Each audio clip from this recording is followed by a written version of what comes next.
आयुष्य एक स्वच्छंद, स्वतंत्र भरारी घेण्याचा अट्टाहास.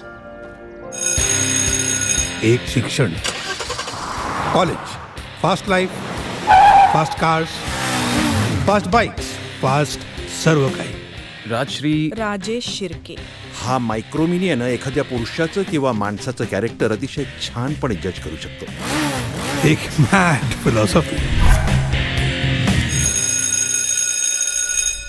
त्यातून हळुवारपणे अलगद होणारा स्पंदनांचा स्पर्श, अगदी पहिला वहिला एक अनुभव, हवा हवाचा.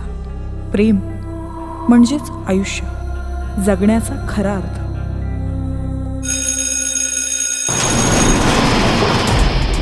आयुष्य एक संघर्ष, एक क्रांती. काही मोजक्या क्षणांची गोळाबेरीज. एक गणित न सुटणारा कदाचित. तरीही तोच अट्टाहास, स्वतंत्र भरारी घेण्याचा, जगण्याचा.